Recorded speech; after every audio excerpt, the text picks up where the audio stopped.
Hey everybody, this is Kay Bess, and I play Anna in Lara Croft: Rise of the Tomb Raider. You're listening to The Gaming Outsider. Welcome to the Gaming Outsider podcast. This week, Jacob, CB, and I answer questions from the community, as we do every first episode of the month.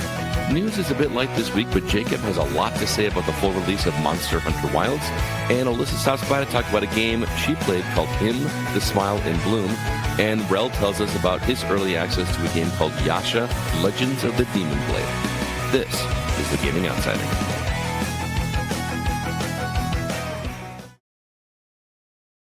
Greetings, programs, and welcome to the Gaming Outsider, a video game podcast with a focus on our incredible community, which can be found at thegamingoutsider.com, also facebook.com/groups/the GoCast, and even our Discord server.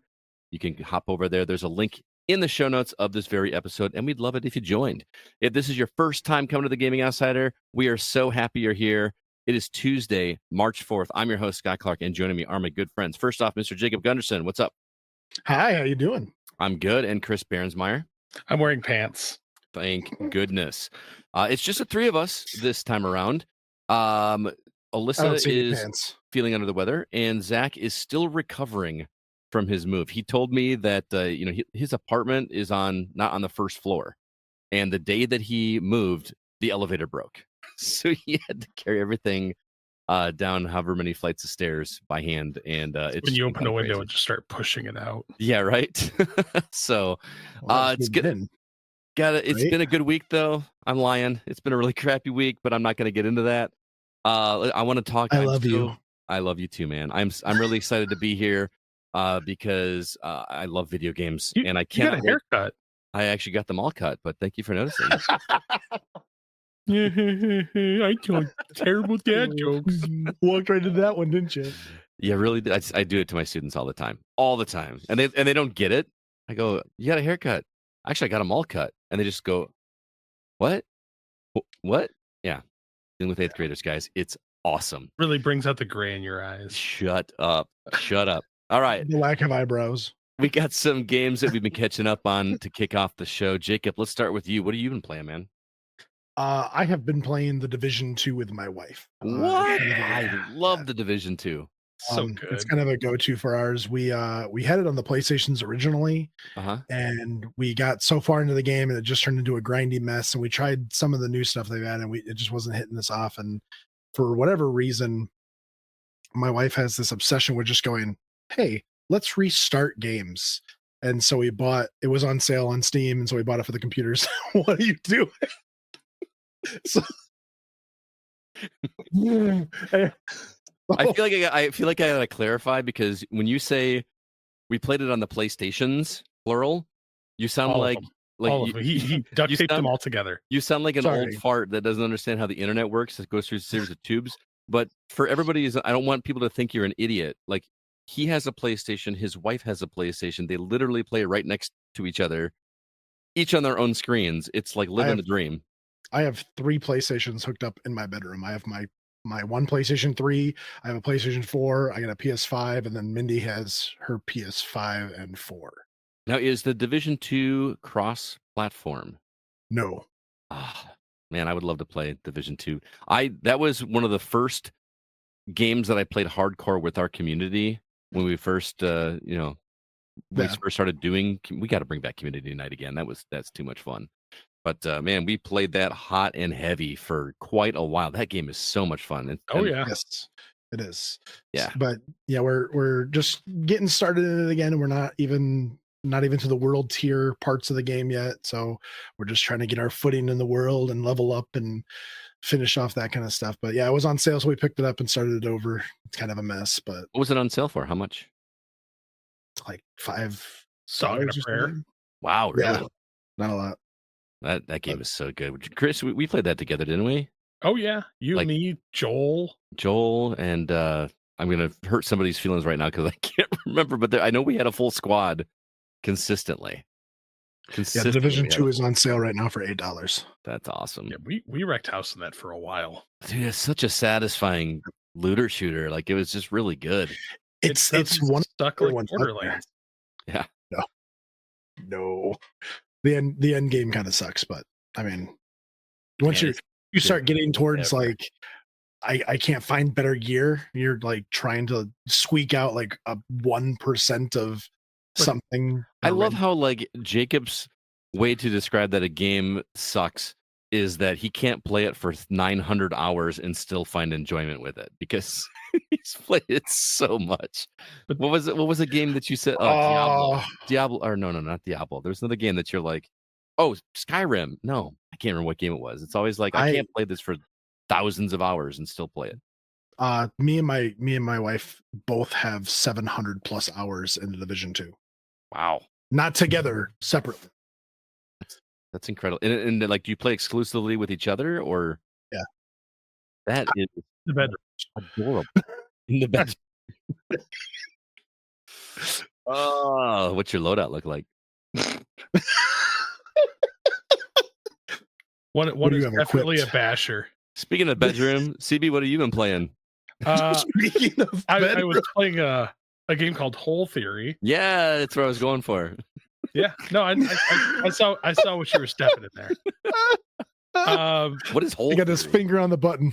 It's easy achievements is what it is. Oh, okay, yeah. But is that like digging a hole? No. It's not like a game about digging a hole. It's definitely something Scott would enjoy for like 10 minutes. Oh, that's okay, Mindy. We will still make fun of you. Jacob's wife dropped in the chat and said, "Hey, now it's not nice to make fun of me. We would never make fun of you, Mindy." To your face. Mindy's a great cook, and she makes the Mindy's best cookies. awesome. Don't tell my wife I said that. So Whole Theory is just an achievement grab for you. Yeah, but it's one of the like you're a hole in the ground, swallow up all the things. Oh, like Donut County. Yeah, and that's why I was like, oh, it's an easy 1,000 achievement points. I will play this, and I'm like, and I got the 1,000. I'm like, I wish this game was longer. Yeah, Donut County was so good. Donut County was a lot of fun, and again, it was one of those weird situations where I didn't want it to end. Like I just was having so much fun, but except for all that like exposition stuff in the middle, I thought was really stupid. With the raccoons. Yeah, it was dumb. I love raccoons. And so last week I was talking about how I wanted to play a sports game, and I was going to get 2K PGA 2K25. Yeah, how'd that go? So I did some research into that. Holy money grab, Batman. Was it microtransactions? It's like, oh, you want to buy the game? Do you want to be okay at the game? Cool, spend another $200. Seriously, for a golf game? Oh. Well, to get like all the boosts and everything, like if you ever play online or play with anybody else, you will be behind the curve automatically out the gate. So I was like, you know what? Went into Game Pass, and lo and behold, UFC 5 was on Game Pass. I have never played a UFC game. It's been a while. I think the last one I played was UFC 3. Okay. So it's been a minute. Dude, that game scratches an itch I forgot. Like just something about beating the tar out of another person. Now, are you, when you say scratching an itch, do you mean like the old school wrestling games? Is that scratching that itch, or like... No, but it's definitely combat sports. I mean, I did jujitsu and taekwondo and a little bit of boxing for a while, and my buddy and we used to watch every UFC. I think it was from like UFC 54 till like into the 200s.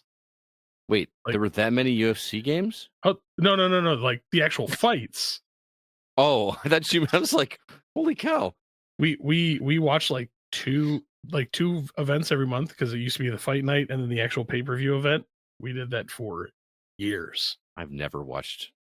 Oh, I have. I've gone to a couple. Have you? Yep. All so, man, this game's a lot of fun. And like the controls have definitely cleaned up from the early ones. Yeah. But I started a career mode in it, and I just got to the UFC after making it through the amateur stuff. So I'm currently undefeated. You gonna keep going with it? Well, of course. I might. I might. Like, that's the great thing about Game Pass, man. Like, it's something like I can pick it up, I can play it, I can put it down, and if it goes away, it doesn't bother me. Mm-hmm. So I think we're in the minority of people that are okay with that. Sports games are great on Game Pass. I heard the show is leaving. Well, show 24 because 25 is about to come out. Yeah. So once 25 comes out, if 25 is on Game Pass, I'll be playing that. You're playing this in VR. It's like CB's like in his basement, like swinging a bat. No, the wrestling, the UFC. Oh, he's like grappling, ground pounding. Oh, I would be like Scott breaking somebody's controller against a wall again. It wouldn't be the first time we've seen CB with a VR helmet on his knees. Don't be a sore loser. That sounded way dirtier than I meant it to be. Don't be a sore loser, Scott. All because you're not willing to commit to the bit. Right. I played a little bit more Final Fantasy Renaissance this week. I did not make a ton of progress. It has been, like I said, it's been a week, guys. But that's what 7 days is. Yes. I don't if you remember, CB, I'm heading for the first crystal in Final Fantasy. And man, the additions that he's done with this game are crazy, and it is a lot harder playing original than playing Pixel Remaster, because Pixel Remaster was pretty much a cakewalk. I mean, I did some grinding, and I did some grinding on here too, but I'm struggling because I'm heading to this dungeon that I need gold needles. You know, those are the things that if you turn into stone, and I can't remember which shop does it. And in the old school games, it's not like every shop has every item like they do in every other game. You can just stock up. You got to find the right shop, and I can't remember where to get them, and they're not in the town that is near this dungeon, so I'm going to have to do some trekking and searching. If Brandon were here, he would probably yell at me, but yes, with much anger. Yes, but that is what we've been catching up on. Let's go ahead now and jump into the week's news.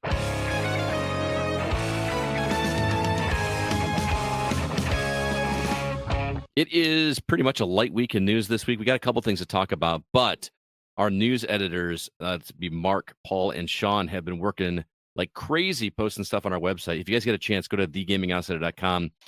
We are trying to become a legitimate source of news that we get from some of our press releases. So some of the things that they wrote about this week, a game called Blades of Fire, which comes from the developer of Metroid Dread. That game looks really awesome. Commando's Origins on Xbox Series X, PS5, and PC, April 9th. A game called CDAP. Terrible title for a name, which basically overcooked, but with a Asian flair. Is that the right way to say that? Eastern flair? Is that a better way to say that?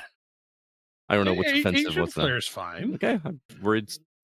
Star Overdrive. There is a demo available for Star Overdrive. It's coming to Switch on April 10th. Terminator 2D No Fate is basically a arcade version of the original Terminator 2. Coming to Xbox Series S and X, PS5, Switch, and Steam September 5th. And also a game called Don't Stop Girly Pop, which again suffers from a title. I don't know if you guys got a chance to see this trailer. I'm not a big arena shooter guy, multiplayer, whatever, but they've made this one the opposite of dark shooter. It is bright and colorful and lots of pink, and I just love that something different like this exists. So check out that trailer. All of these are available on thegamingoutsider.com. Also, Secret Mode was acquired by Emona Capital this week. That is a pretty big deal. And then also, Acclaim Entertainment has been reborn as indie game publisher focused on original IP. Yes, that Acclaim Entertainment. I think they went out of business, 20 years ago? Something like that. So that is the week's news. CB, what would you like to talk about? Well, I guess we'll talk about Acclaim, because I mean, we grew up on it. Totally. Like, this was not on my bingo card. No. for forever, much less. Well, it was and it wasn't. Mm-hmm. Because you and I have both talked about some of these like defunct companies and these IPs that have just been basically sitting there doing nothing. Mm-hmm. So the fact that like we have Acclaim coming back, and I want it to do well. I'm just worried that in a market like today, like unless they're putting a spin on some of their stuff, like dude, it's gonna be a tall order.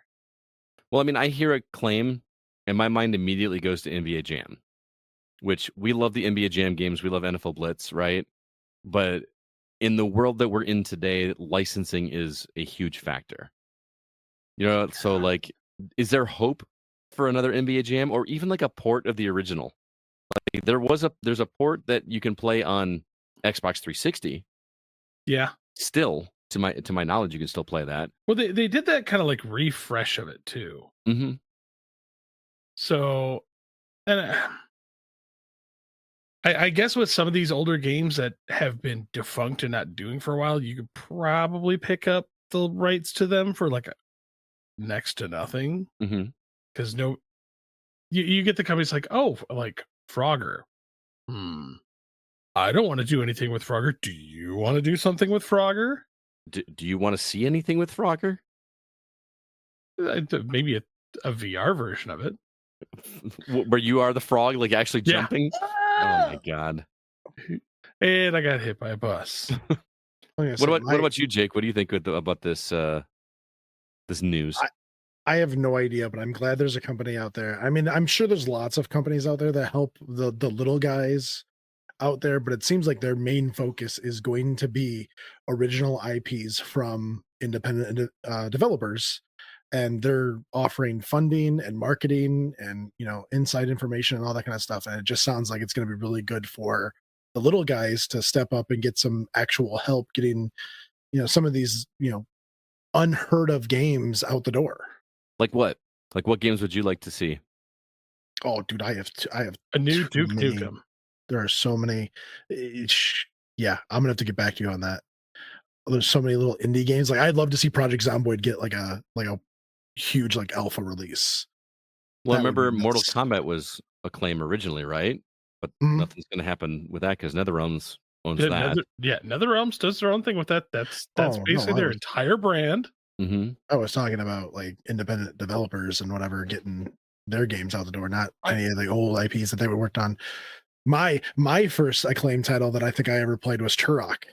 That was my next one on my list.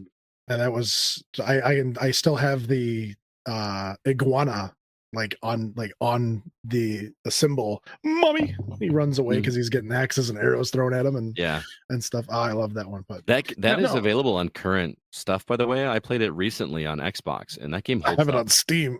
Do you? Yeah, that game holds up really well. I played 2 as well, and I was shocked at how large that first level was. Oh yeah, like it was insane, and that was on Nintendo 64. So now I will say, like, I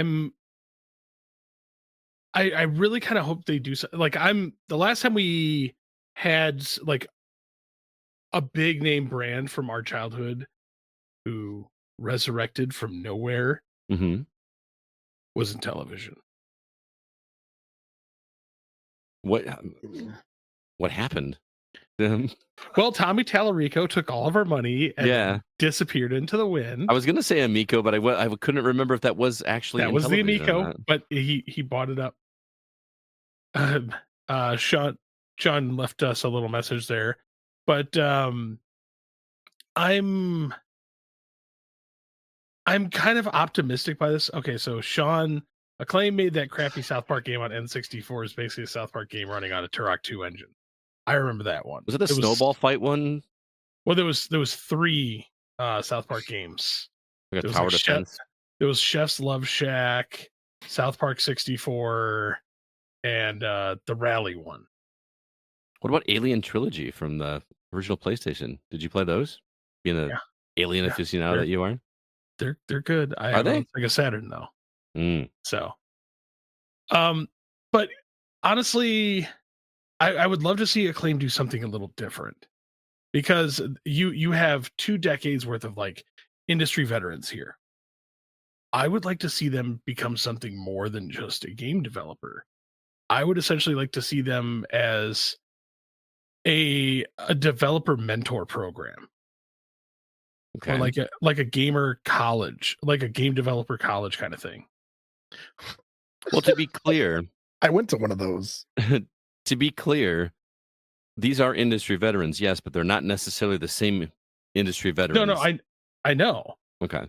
But what I'm saying is like, okay, Acclaim, like a household name, where like they'll bring in some of these indie guys that they're like, hey, I've got this really great idea. I've got something built. I don't know where to go with this. Mm-hmm. And they could actually like they could build an entire thing off of just like, hey, like we're rebuilding ours. Like come to us. We'll help you make your game. We'll launch it under the Acclaim brand. So like they could use this as kind of a jumpstart point for a lot of indie people to get their direction and have that like great resource team behind you. So we could see a lot of fresh new ideas come into the market and like have that like a little bit of legitimate backing behind it. Because I'm worried that like they're like, Acclaim, we're back. We're going to go buy a bunch of IPs and go nowhere because we spent all our money. Well, I mean, why would you think anybody would do that? That doesn't happen in the industry. Never. No, I mean, so basically you're saying that it's going to be brand recognition at this point. Like, hey, come under the Acclaim umbrella. Come, be a part of this because we succeeded 20 plus years ago. We're going to succeed again, even though we're not the same people. I think the quote even says some players have an association with Acclaim in the past, but it's an all new team. So there's not going to be anybody, even of the skeleton crew here. They're just buying there's the probably name. like one person who was like swept to the floors. Yeah, right. but it does.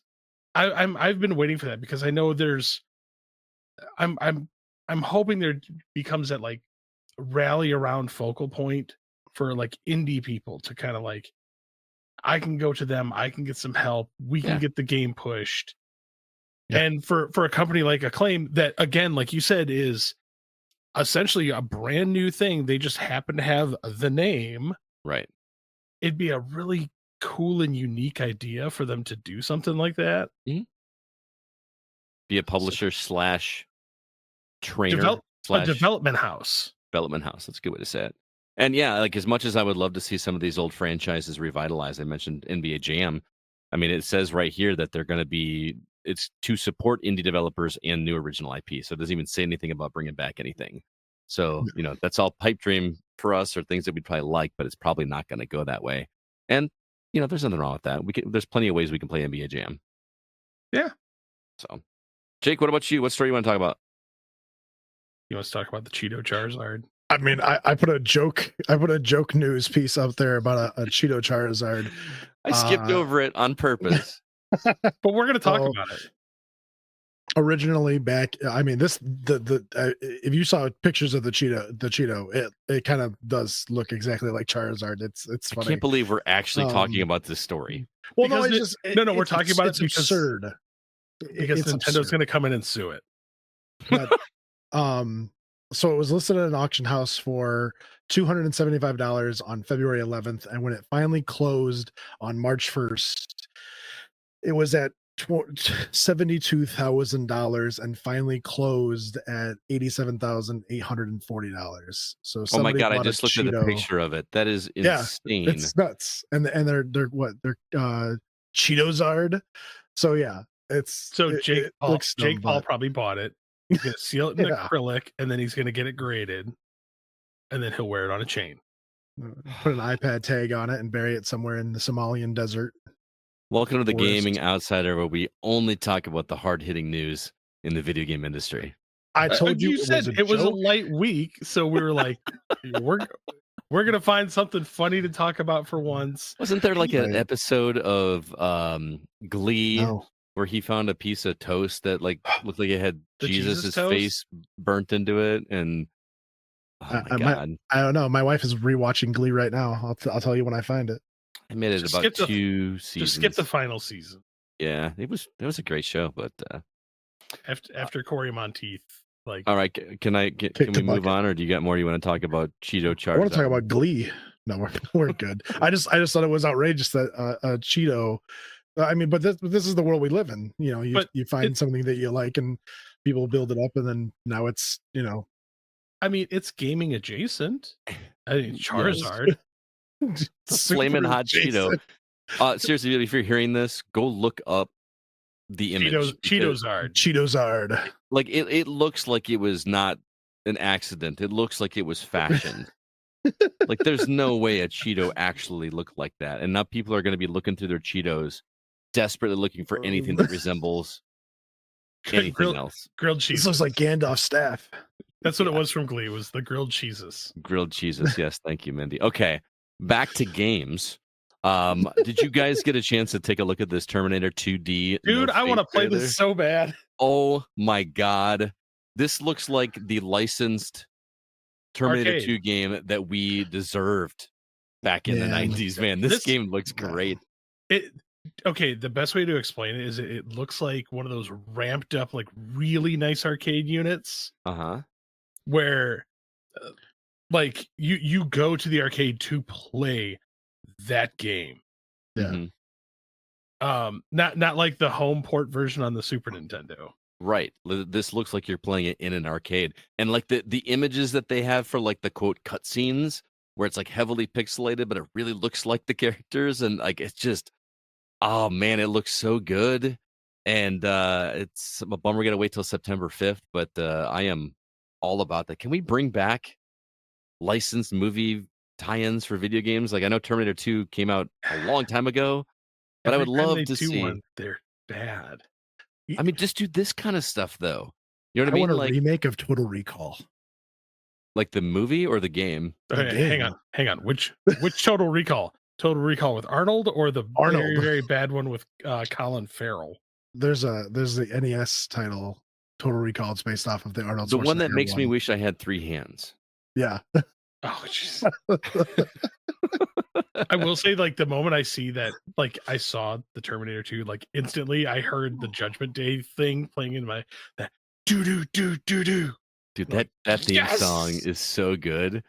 Sean, who actually wrote the article, also wanted us to mention it's actually going to be made for retro consoles as well. So after it releases on these consoles, you're going to be able to buy a physical cart for this game for Super Nintendo, Genesis, and stuff like that. I want it on the Turbo Graphics. Let's be real. I want it on an arcade. I want this in an arcade cabinet. Can we make that happen, please? Because that would be amazing. We could retrofit an arcade cabinet to play. Oh, dude, there's like even the scene in the what do you call that? The river in Los Angeles, the L.A. River, where they're getting chased. River that's in L.A. It's right near Wayback Cave.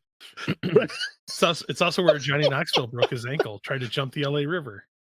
He tried to jump the LA River. Oh, dude, that was like Jackass season 1. Oh my goodness.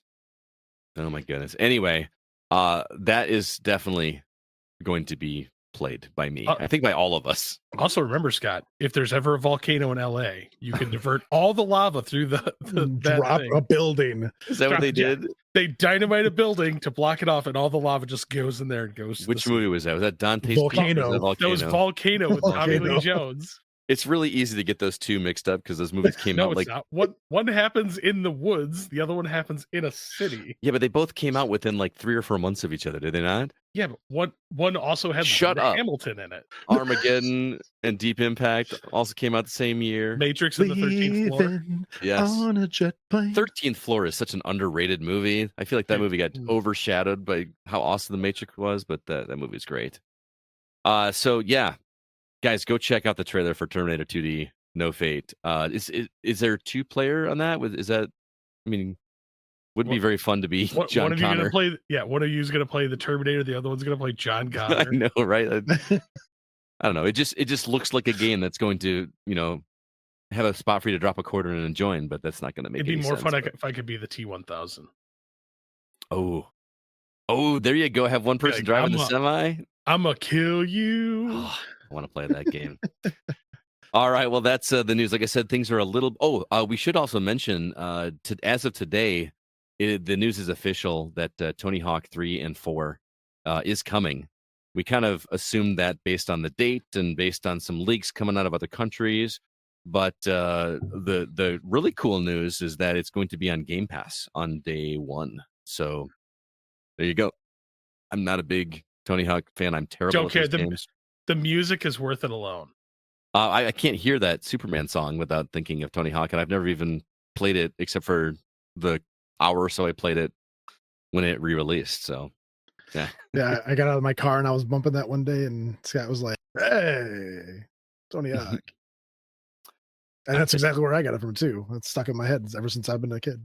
Do you think that song became popular because of Tony Hawk, or did Tony Hawk use that song because it was popular? Superman by Goldfinger. Goldfinger, yep. So I think Goldfinger, like they were a pretty big punk band for Tony. Like they got bigger because of it, right? Mm-hmm. But you get your song in the first level of a Tony Hawk game, you're gonna get some recognition. Well, what isn't that Smash Mouth's problem? Like they were, what? He was like, yeah, Smash Mouth had a thing about I'm a Believer being in Shrek. Oh yeah, they were like we were something, and now we're only known for being that one band that had a song in Shrek. Yeah, I don't know, man. That All Star was a pretty big deal before that came out. I mean, that's also Smash Mouth. See, it's funny because before I heard Superman, I remember Goldfinger from their cover of 99 Red Balloons. Yep. Yeah. Because don't they do like the last verse in German? In German? Yeah. Yeah. I love that cover. It's a great cover. Great cover. All right. Well, that's the week's news. Let's go ahead and move on to the new games that we've been playing.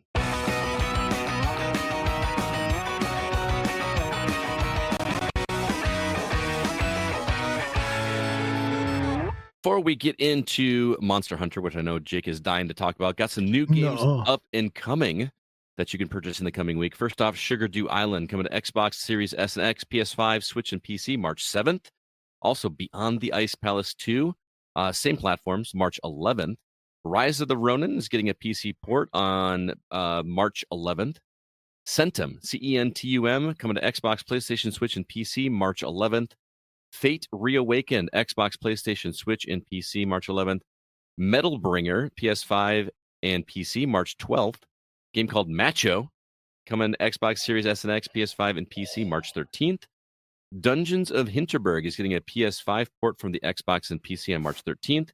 And lastly, The Hungry Lamb, Traveling in the Late Ming Dynasty, is getting a Switch port from PC on March 13th. Jacob, what do you want to play here? Yes. Metal Bringer. I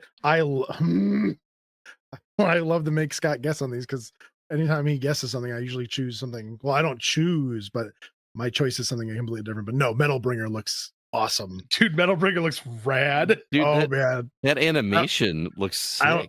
I don't know if you guys were just watching my face, but I was going through the list real quick and I saw Metal Bringer. My mouth just like, oh. Is it an old game? No, but it looks awesome. There is a demo. You can play that on Steam right now. If you want to try it out, man. All right, I'll see you guys later. I'm not right now. Nope. Right now. You said right now. We're leaving. Right. CB, Metal Bringer would actually be my number 2. Like I saw that and I'm like, this looks sweet. I wish it was on Xbox. Mm-hmm. But Sugar Dew Island. I kind of knew you were going to say that. Because it's a farm. Dude, it's Stardew. It's 3D Stardew Valley. It's Stardew. That's exactly what you need is another farming game. Farm simulator. I've only beat Stardew like 3 times. I mean, come on, I need a new one. Isn't that a long game too? If you do 100%, and yeah, but if you just get to like roll credits on it, you can do it in like 20-ish hours. That's a good chunk of a game, man. Nothing really excites me on this list. Like the my friend, the name of Metal Bringer looks awesome, but it feels like a game that I'm going to play for a little bit, have some fun with it, and dip out. I just love how the animation, like it looks like it's heavily pixelated, but it still animates really well. The upgrade screen looks almost identical to Captain Skyhawk. I don't remember the upgrade screen from when you go up and you fly into the space station. And it's got like guns, missiles, bombs. I had Front Mission 4 vibes. I can see that as well.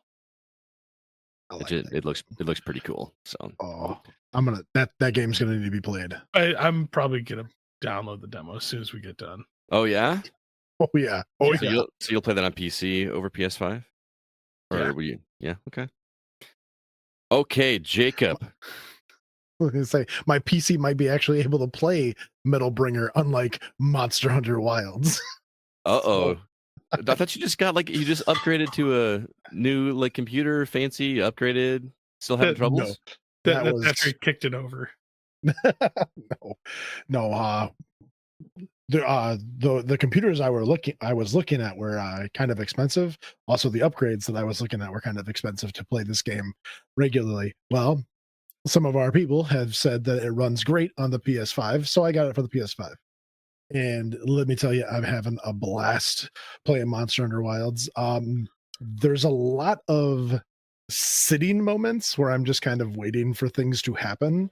But other than that, the game, cutscenes or not even if it was just the cutscenes, I'd be fine. But waiting for a T-Rex to respawn so you can kick it in the teeth. Oh, so it's like actual hunting. You gotta get in your blind and then no, they haven't done that in years. But no, it's there's a lot of dialogue that's happening that's not in a cutscene, and you're kind of riding your mount to where you're supposed to be going, and people are talking to you while it's happening. So I don't know. I've been trying to.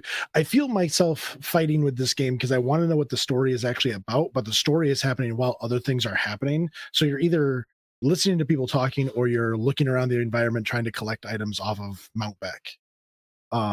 And the story's going on out of your vision, or I don't understand. Oh no, they're just talking to you. But I'm a guy and I can't do two things at once. I can't listen to a story and actually find the mushrooms that I'm looking for while looking at the map while listening to somebody talk about it. It's the same problem I have when I'm trying to find the driveway of my friend's house, but I have to turn down the radio. Yeah. I have to do the same thing and I don't know why. Paul Hines says you dodged a bullet. Good call on the PS5 version. I'm assuming he played on PC. I mean, there were some issues with the computer versions that were not up to perfect spec. They were having problems rendering. They were having problems loading things in properly. It was just kind of a mess. So yeah, I knew the PS5 was going to be able to play the game. Okay. So I just took the safe way. Well, the game's doing well. I read that it sold 8 million copies in the first 3 days of release, which is just nuts. So tell us what you were kind of the aficionado, and before you even get into it, I gotta say, I've been hearing people talk about it, and they're talking about it so highly. And I know that you were a purist. You're like a Monster Hunter purist. You've been playing it since original, right? So I don't want to just do the pat thing that everybody does and says, if this is your first Monster Hunter, am I gonna be able to enjoy this? Is this a good one to get into? I want to know how this is making you as a purist of the series feel. Are you enjoying it? I made a Facebook comment because I rolled credits at 2:00 in the morning and had said goodbye to my sleep schedule because of Wilds. But I beat the game around midnight and I kept playing because there was still more content, and they released, or because the game was over, new things were happening in the environments, and they tell you to go look for the new things that are happening. And so you go out and you find the new things that are happening, and to my surprise, it was one of the older monsters, but they had upped the difficulty. So now I'm having a hard time fighting. It changed from minus missions to plus missions, I guess low missions to high missions. Wait a minute, when you say older monster, do you mean older from this game or an older monster from a previous game? From previous titles. Oh, there you go. Very cool. I was very happy to see that this creature was in there, but from the trailers and the spoilers and whatnot, I guess not spoilers, but the trailers that I've seen, they have been hyping up these creatures that they're in the game, but I have been waiting the entire game, it feels like, to see these creatures, and only after I rolled credits did I see these creatures, did I see these monsters that I have been waiting so desperately to see because I haven't seen them in games for a long time. It's not that they're unpopular, it's just that with so many other things wanting to happen in the world, they didn't put them in the game. So tell me how this game works, because I dabbled in Monster Hunter World for not very long. So I just have a vague understanding of this game. Is it as simple as we're going to go hunt some monsters and team up and we got to figure out ways to do this? What is the gameplay loop like? Because I'm not, it's got to be more complicated than that. I do not think that I have gotten to the grindy aspect of this game yet. the world Rise, and I'm assuming this one had this big grind loop at the end of the game. Once all of the missions were done, once all of the main storylines and stuff things were done, there was this loop at the end of the game that kept you playing and asking for certain things. There's creatures in the game that are called guardians. They are made by a civilization from the past. Mm-hmm.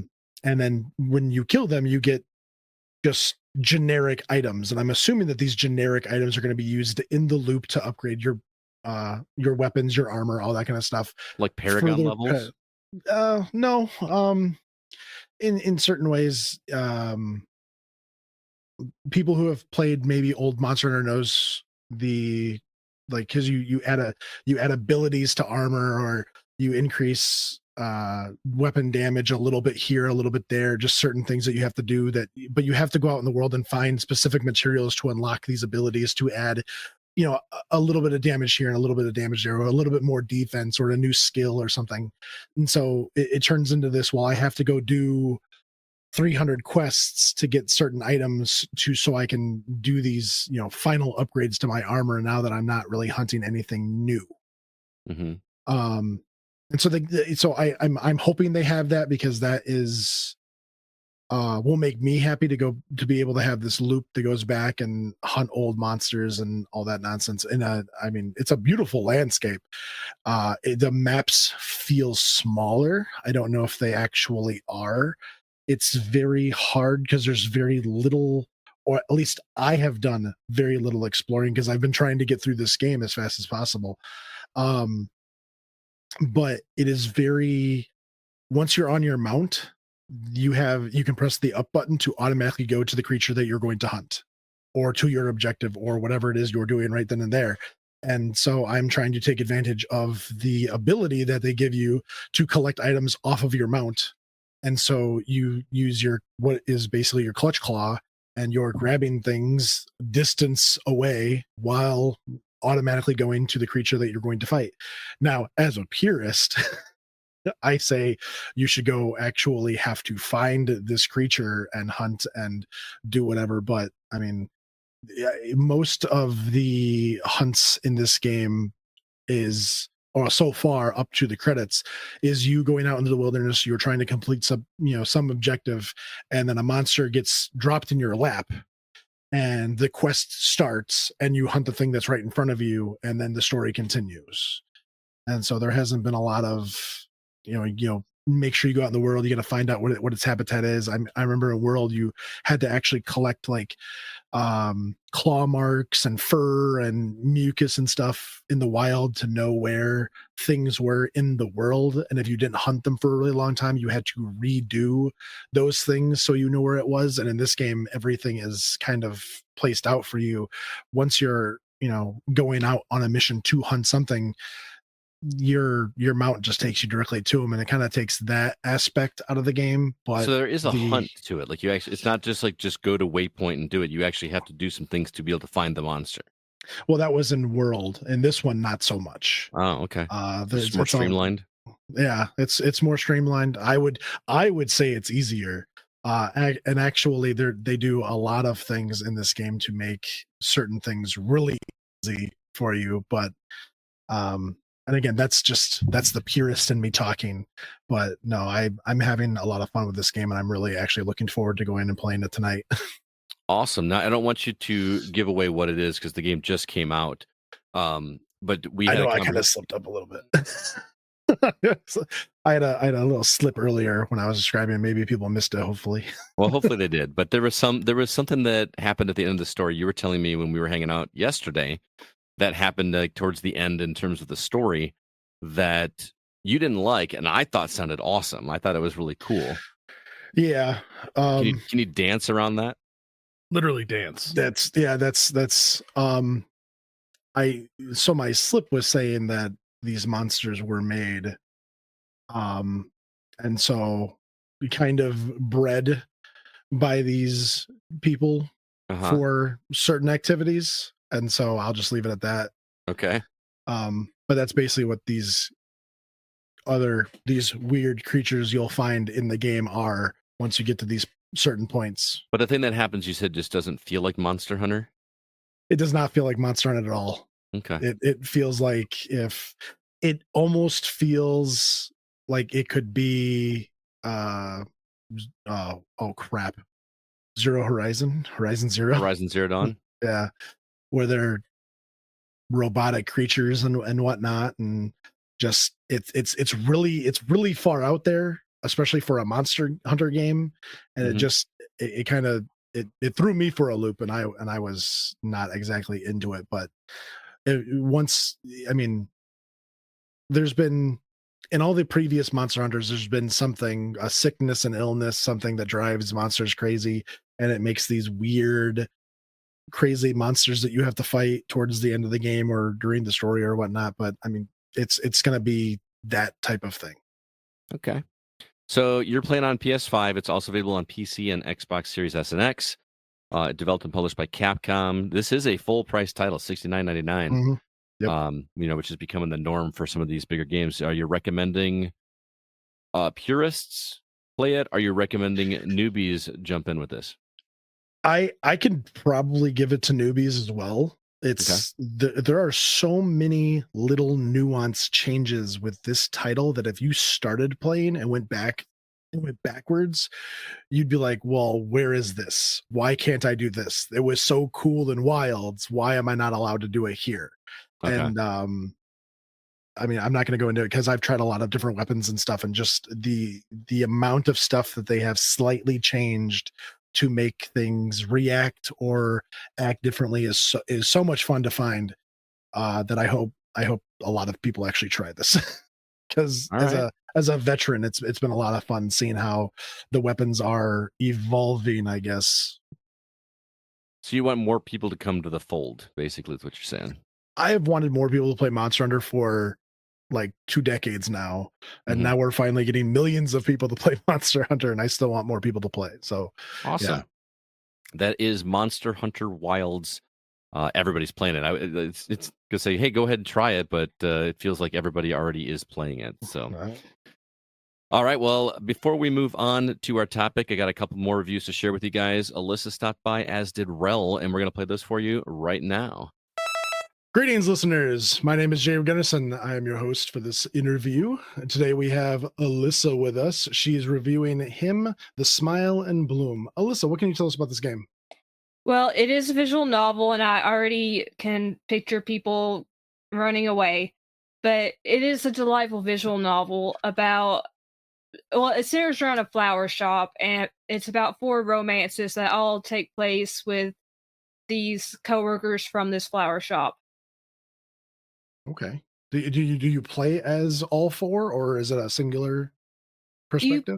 You play as 4 different women, so each of the 4 guys has their own route storyline, and they each have their own different girlfriend, which you would hope. But sometimes you have one person, so this one is actually separating them, so they each get their own individual love story, and it's just adorable. In a lot of romance games like this, you do play as one person, and there's a bunch of different love interests that you can have. And is it weird playing as 4? Is it hard to keep them straight? No, for me, it's actually really refreshing because you play one at a time. So you select which guy's route you want to go on, and then you play as his love interest the entire time. So you stay in one guy's story for the entirety, and then you go to a new game afterwards if you want to, keep playing the routes, which I obviously did because I wanted to play everything because I'm reviewing this game, but also because it is delightful, like I said, and I'm enjoying going through each of the guys' routes and seeing what happens. But yeah, you do play as 4 different women, but it's one at a time, so it doesn't get confusing. Gotcha. It does say heartwarming and heartbreaking experiences at times. Does this game get rather dark, or does it kind of stay mid? It stays pretty light, to be honest. I haven't really come across anything heartbreaking or too heartbreaking. There have been some emotional moments, but they get smoothed over pretty quickly. Gotcha. How does this go against other graphic novels that you've played? This one I would say is a lot more, beginner friendly if you're wanting to get into visual novels, but you're not really sure like if you want to commit a whole bunch of time, because some of the visual novels can last dozens of hours. This one I would say is probably about 8 hours long in total, but again, you don't have to play all four guys if you don't want to. Um each one I think takes about 2 hours to complete, so it's not a big daunting task. And the stories themselves are very easy to get into. There's not, really difficult language in there or anything. And also, I mean, there are choices, but they don't seem to have much of an impact on the story besides changing a few lines of dialogue. So you're not going to mess up your story or anything or your ending. So it's very approachable, very beginner friendly. And yeah, it's just, I don't know. I love this visual novel. Like, I could gush about it for a while. So when you're playing a character, is that one playthrough and then you're done and then you do another playthrough as another character?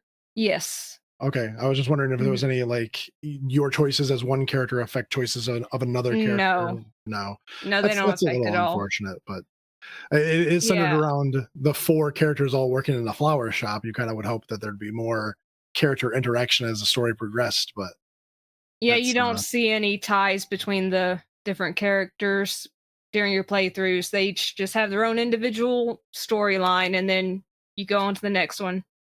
That might be for the best. It helps keep things, coherent, and you're not getting things mixed up in your head that way. Yeah. So again, it's another way that people can kind of dip their toes into the visual novel genre if they'd like to with this title. Yeah, that's good. I know that I played some games that do 2 or 3 characters, and if you leave for an extended period of time and come back, you're like, oh, well, where was I with this character and what am I doing? Yeah. So I guess keeping it, one character per playthrough seems to keep things pretty straightened out for people. So for sure, yeah. This is from the Yetee Team Entertainment Inc. developer, and the publisher is P Cubed.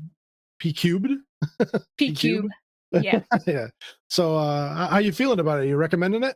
Oh, I love it. And yeah, I would definitely recommend it, especially for people that are wanting to get into visual novels but haven't yet. This is the perfect choice because it's light, it's easy to play through. You don't have a bunch of different choices and routes to take. You're just going through each story and really experiencing them. So I do highly recommend it. Fantastic. Thank you. That is Alyssa's review of Him, the Smile and Bloom. Bye-bye. Bye. Well, hello there again, Rel. How you doing? Hello.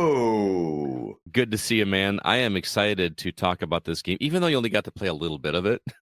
We thought we were getting you the full game on this one, but it was just, I don't know, early access or preview or something like that. Yeah, it was like I don't know if this was a publicly released demo, but it was in fact a demo. Yeah, but it looks really cool. That's why I wanted to hear about it. The game is called Yasha, Legends of the Demon Blade, developed by 7Quark, published by GameSource Entertainment, and was provided to us by Renaissance PR. This looks like a Scott Clark kind of game in terms of, I just love this kind of combat. Can you explain to everybody what this is? It's Hades. Oh, that's all right. Yeah, it's Hades. It's the isometric view, 2D plane, enemies spawning in until you kill them all.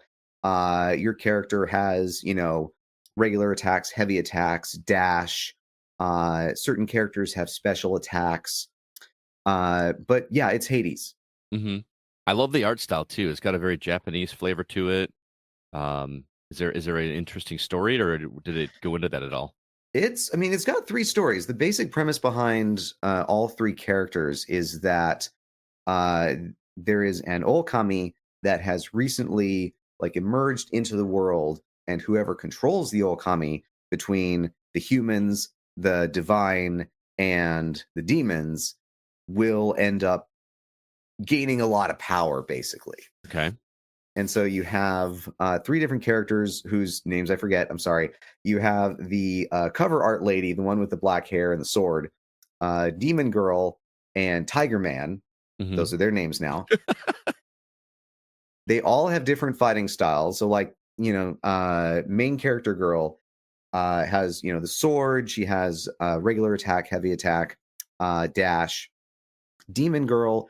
She is part of the Club of Infinite Losers, I think was how it was described in the game. Yeah, I'm a member. Yeah. As are we all. And like her big thing is she's got the twin blades, light and heavy attacks, but also her dashes injure enemies. So you want to be sort of building toward, like dash attack and dash abilities. Mm-hmm. And then Tiger Man has a like slower melee attack, but he can also shoot a bow. So he's the only one with like a consistent ranged weapon. Nice. I like it. So yes, it sounds very Hades. What sets it apart from Hades or games of its kind? So the 3 different characters is a big thing. In Hades, you had one character, Zagreus, and the only major difference with how you played was the weapons you got, or the weapon you chose, I guess, dictated your play style. And then to a certain extent, the upgrades that you chose. In Yasha, the 3 characters play very differently because, you have a very speedy demon girl versus big tiger man who can shoot enemies from afar. And likewise, the upgrades that you get can dictate the path that you play. Like, are you focusing on heavy attacks versus light attacks? Are you focusing on special effects, like setting enemies on fire and doing increased damage from that versus, heavier melee attacks for Tiger Man, etc. Right. And, it's got the Hades standard of, like I said, near infinitely spawning enemies until they all die, and then you pick up an upgrade and move on to the next room. Big old bosses with a chunky health bar and attacks that you can learn and adapt to. And the 2 big things, and I know this is a demo-only issue. The 2 big things were, number 1, all of the stages were the same. Like, I went through the game 3 times, 1 for each character, and each of the stages that I went to were exactly the same. But could you pick different paths like you can like in Hades? No. Oh. No. So in this game, rather than picking a different path, you get an upgrade to one of your abilities, and then you can pray at a shrine, which will either give you like a resource or a slight heal if you took damage in that room. But all of the rooms were the same. The enemy spawns were the same. They were in the same order. Now, again, it's a demo.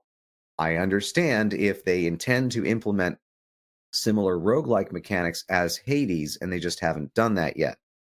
But as a demo, I still think they could have randomized, if they were going to do this, I think they could have randomized something because it felt very samey. And it felt like the only reason to play the different characters at all was to just test out their skills against like the training dummy. Gotcha. And yeah, it's still very early. I think this is way earlier than we thought it was when we initially looked at it. So yeah. And of course, the other like big problem that I had, of course, was that it was a demo. It only ended after like the 3rd boss, and it's not enough time to really, get into the meat and potatoes of a game like this. But you liked it and want more? Well, I mean, I'm a big old Hades fan, and I have lived in speak Japanese and enjoy Japanese culture. So yeah, I like it. I think it's made by a Chinese studio, though, given that that was what the name was in Japan. But yeah, I would love to see more of this game because similar to Hades, but unlike Hades, you can unlock different weapons for like each character, but those weapons don't necessarily, they aren't like wildly different. Sword Girl doesn't get a gun. Instead, she gets like a sword that has a particular special skill that you can plan around or upgrade, like, setting enemies on fire or building up a meter in order to unleash tornadoes or some craziness like that. That looked really interesting. I didn't get too deep into it because the game, there isn't a lot of meat to the game yet, but it's something that I would love to, dive into when I actually have the chance. Sounds good. Again, that is Yasha, Legends of the Demon Blade. You're playing it on PC, but it is also going to be available on Switch. You recommend people check it out when it comes out? I would certainly give it a look. It looks like it's going to be really good. You know, I just need more. I hear you, and we don't even know the price of it. It's so early, so Yeah. stay tuned for more. Hopefully, when that full game releases, we'll hear more from you.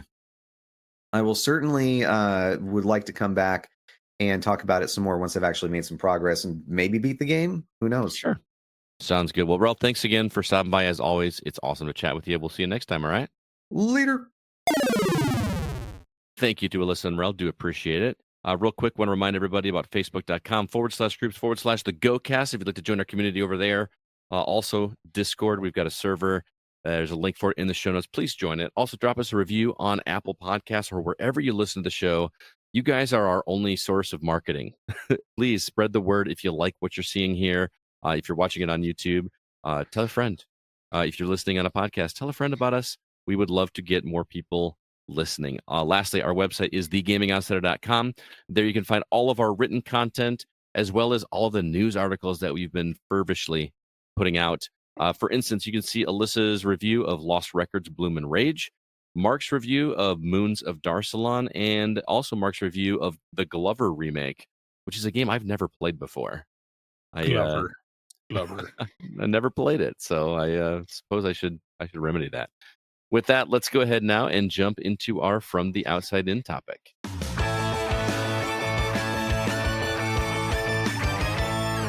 It's officially March. The weather's starting to warm up. The sun is shining. Well, not today. It's raining. And we are answering questions from our Gaming Outsider community. Every first of the month, we ask on Facebook, Discord, Twitter, everywhere for our listeners to propose video game-related questions that might make for some interesting conversation on the GoCast. We're going to answer those right now. CB, why don't you kick things off over on Facebook? No, that first one is yours. No, I'm taking it. Oh, no. That one needs to be Scott. Nope. He's the one that says it every time. Doesn't matter. I know the story. That's his line. So, Isai Munoz writes in, I'm sure this has been answered before, but why does the Gaming Outsider start with greetings programs? I'm a fan of it, but don't understand it. So, Isai, first off, Scott is a very simple creature. He likes chicken nuggies, grilled cheese. What does that have to do with this? Hang on. And sometimes when he watches something, it just sticks in his brain forever. So, greetings programs came from the movie Tron. Uh-huh.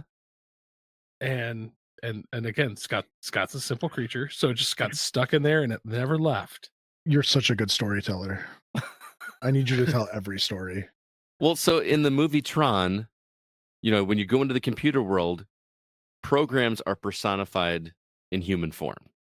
So whenever Jeff Bridges' character runs into these people, he is, these programs, he says, greetings programs. And then at the very end of the movie, when he runs into the actual human counterparts of the programs he was hanging out with in the computer world, when they're getting on the helicopter after he takes over Encon or whatever, he's like, greetings programs. And that's like how the movie ends, if I remember right. And I just thought it was awesome. Because we all love video games. It's an introduction, and I hope I don't get sued for it. Like, just started. I will say the phrase greeting programs from Tron Legacy is way better. I don't remember Tron. It's when they're on the grid and he's like, greetings programs. And when he's addressing everybody at the grid. Like right before the fight. And he's like, in our midst, we have a user. Mm-hmm. So yeah, Isai, that's where it came from. And now I want to go back and rewatch Tron because Tron Legacy is so much better. Somebody else said that, and I was like, I don't know, man. Don't get me wrong. I love both of them, but Legacy is the far superior film. Well, I mean, graphically. No, even story-wise.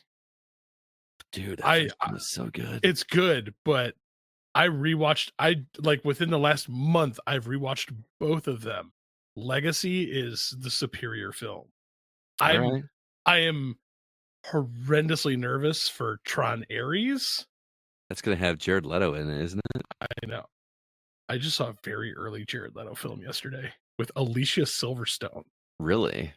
Yeah. I got Paul Hine on my side. He says that OG Tron is the best, and I will always love the OG Tron because what they were able to achieve in that movie, like making that movie at the time, dude, that was state of the art. That was but it was not the first use of CGI in a film. No. Also, there's I don't know, the whole religion aspect.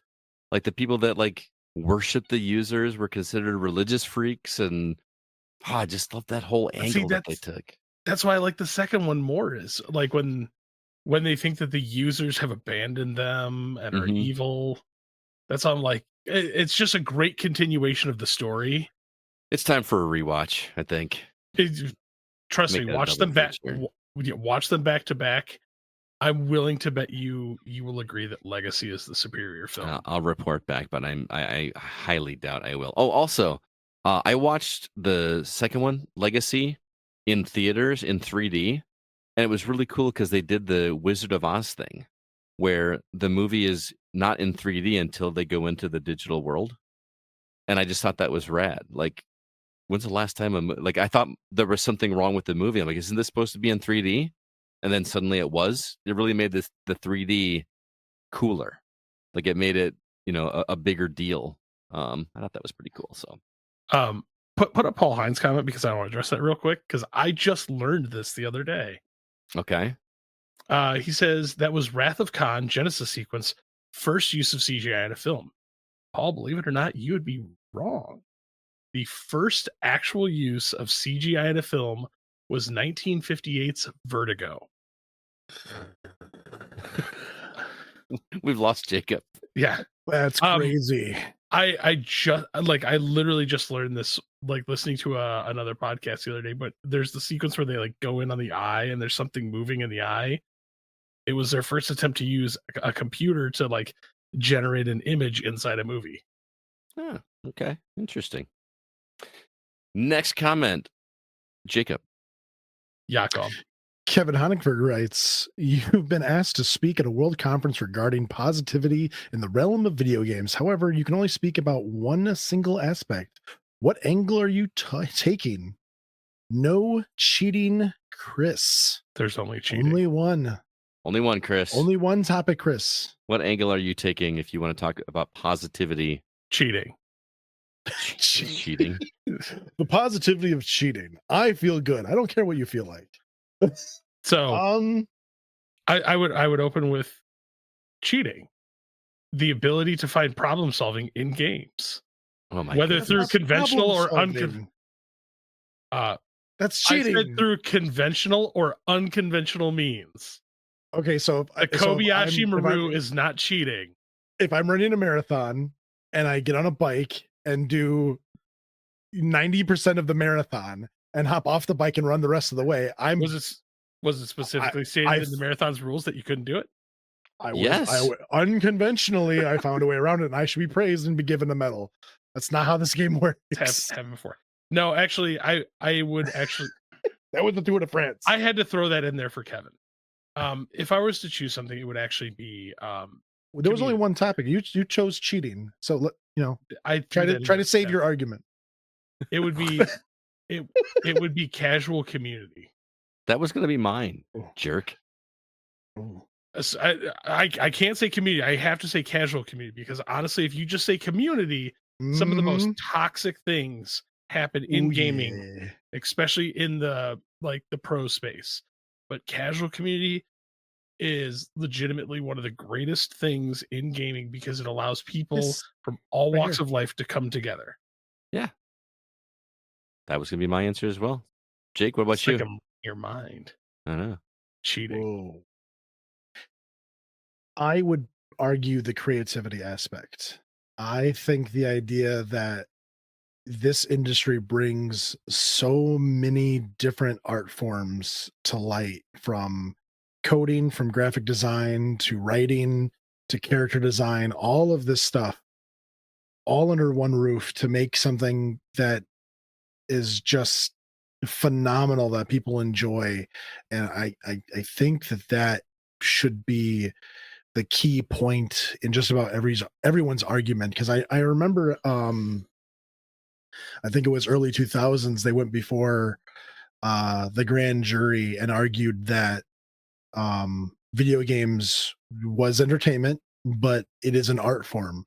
And I absolutely believe it's an art form. I believe that some of these people dump, their hearts and souls into these games for other people's enjoyments, and some people get the recognition they deserve and some people don't get the recognition. But I believe that all of these people should be praised for taking their creativity to this level to produce something together, just like the same way in movies. You watch the credits and there's 400 people working on one product to get out there, and they all deserve our recognition. Yeah, it's really hard for me to say that video games are not an art form. I've tried to look at it from the other side and be open-minded about it, and I just can't wrap my head around why people are so dead set against gaming being an art form. Because it's not traditional art with like paints and brushes and a canvas. Well, neither is movies, but nobody has a problem calling movies art. So one of my favorite things is playing the Dark Souls games, because they really do not hold back when it comes to, hey, you're about to have an moment. You're like, I'm trying to think of what the name of the town is.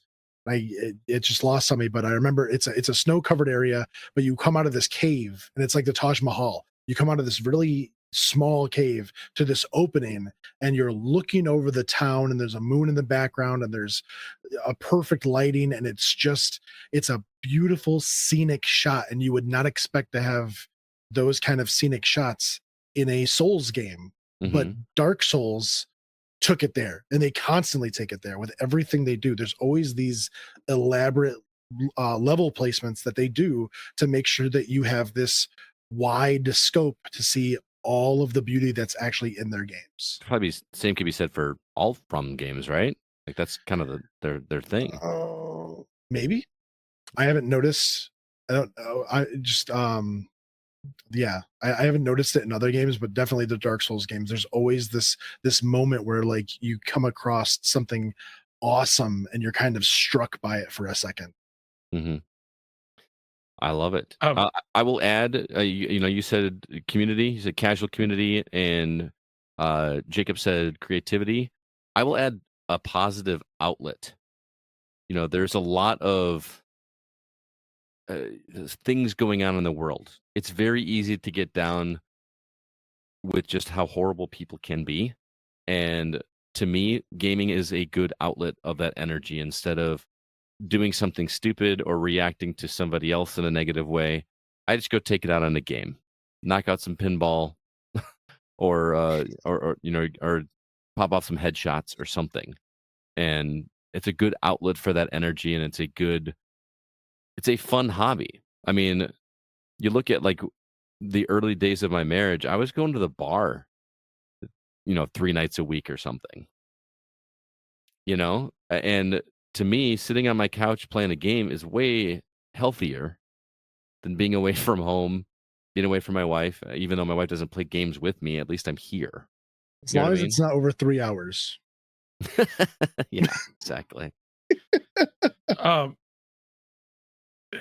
Yeah, I can agree with that. I will say, once again, Sean brings up a good point regarding Jacobs, with the fact that every new medium gets scrutinized. But I also do agree with you, Scott, as well, that like it's a very good positive outlet, as long as it's used like within like a reasonable like use. I mean, that's what I said. I'm the king of bad decisions. I mean, we could say the same. There's always going to be a negative side to it. Yes, it's a positive outlet as long as it's in moderation. Yes, community is a good part of video game, but not all of it. There's also a toxic community. You know what I mean? And that's the problem is no matter how you argue this question, there's the pros and cons to everything. Yep. It all comes. I grew up in MW2 lobbies. There was nothing positive about anything anybody had to say. Dota lobbies. Dude, that was why. That was why, like my primary online experience playing games was playing with dedicated people. Like in Gears of War, we had the same group of people. We just had an open. It wasn't open to anybody. It was invitation only. You know what I mean? We knew everybody that was in there. There was trash talking, but it was all good natured. Nobody was doing racist things, or nobody got upset if a girl joined. Like it was all inclusive. Everybody just wanted to play with people and be friends. It was like when we were kids, whenever like somebody new came to the neighborhood, or you met somebody, all you wanted to do was make new friends at the playground. There's somebody else to play with and become friends with, and all this. That's what online gaming was for us. And then there's a whole majority of the rest of it that is negative. You knew you made it when you got invited to the birthday party. Exactly, especially if they had cooler stuff than you did. But that's actually one of my greatest stories that I have. You got invited to something? Shut up. I hate you so. So the casual community idea was, I was a loner. I was a lone gamer. I did not like to play with people, and to play Rainbow Six Vegas 2 online, you had to create a group or a lobby and then wait for people to come into it. And so I didn't want to wait for people, so I was looking for lobbies. So I was jumping in lobbies, seeing what they were doing, jumping out, jumping in lobbies, and I met this group, and we just kind of whatever. But one of the guys on there, who was kind of the group leader, was like, "No, like, you're a new person here. We don't know you, so you have to play on the other team until you whatever." And so I played with these guys for probably about 3 months, and finally one day he just goes, "Yeah, you can come over to our side, whatever." And I was like, yes, yeah. Did he like W on the shoulder with a Guitar Hero controller? Like, they had clans back then. Yeah. And so he was like, he gave me an invite to the clan and told me that I could go put the clan title in my name and all that kind of stuff. And little 15-year-old me was so excited. I was so happy. Those days. Like, see, that's the thing, is I'm proud to say how community has progressed throughout the years, because like, as I said to Jake earlier, like, I grew up in like playing Dota and StarCraft and Counter-Strike 1.6 and like some of legitimately the most toxic communities. And just when I think like we're over that and I'm like, oh, it just doesn't happen anymore, then I see TikTok videos of people just land blasting people for being female or for being anything. Griefers. And that's what bothers me so much, is like as much like limelight League of Legends is getting right now with like some of their TV, like the TV show, like Arcane. Dude, Ranked League is some of the legitimately most toxic. I've heard, but I've obviously never played. Oh no, just go in and just watch a match. Yeah, and you'll be like, yeah, oh, it's bad. It like, you're like, I can't have children near this. Holy cow! Nope. Have you seen the guy that does videos of him going into play online games, online shooters, but he uses a voice modulator to make himself sound like he's a little kid? Oh yeah, I love it. Oh, those are so funny. I wish I could find that guy's name. He just starts talking smack, but he sounds like a little kid that's got a really smart mouth. And by smart, I don't mean that in a negative way. Like, he's just really good at roasting people. It's great. The Morgan Freeman one is still the greatest one. I can smell you. I smell you. Dude, that was so funny. There's one where the guy's like, hey, if I was having a really bad day, would you guys be there for me? No. But see, I hope I get invited to your funeral so I can not go. That's a close friend group. Oh yeah, totally. That's not like, that wasn't like randoms. That was like just buddies hanging out, and it just was really funny. I used to make kids cry. I have a fond memory of making one kid cry. I can't say what I said to him, but yeah. You have to tell me later. In my Unreal Tournament 3 days, like back when I played UT3 online, yeah, dude, like you felt like you were a winner if you got somebody to rage quit. Oh yeah. That's why I like up close and personal combat, because I used to use the flat cannon on like 2 times speed, just run into them, mow them down, and like if you knew the spawn points, just run to the next one, hit them again. You get somebody to be like, 16 kills in a row, and you still haven't moved off of a spawn point. Aw. All right, our next comic is over on Discord, comes from Mark Zemansky. He says, in the spirit of Scott's Final Fantasy journey, is there a series that, if time permitted, you would play through? Bonus, if desired, one that you've already played and one you've never played. CB. For one that this one has the options for two choices. One you have and one you have. I just wanted to make sure that you know the rules. So that means I go high, middle, and low. No, that's 3. Well, it says bonus. So there's the initial question, then there's bonus. So 3. No, like that's 2, dude. One that you've already played, one you've never played. Cheating.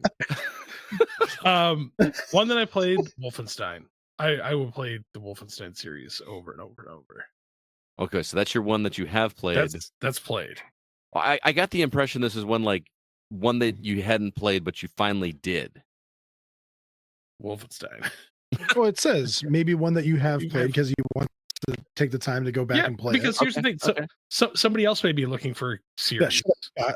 Okay, I interpreted it differently. That's all. So Wolfenstein, 14 games. It's yeah, great. Chef's kiss. Mm-hmm. For one, I own a bunch of the games. I am terrified because of the amount.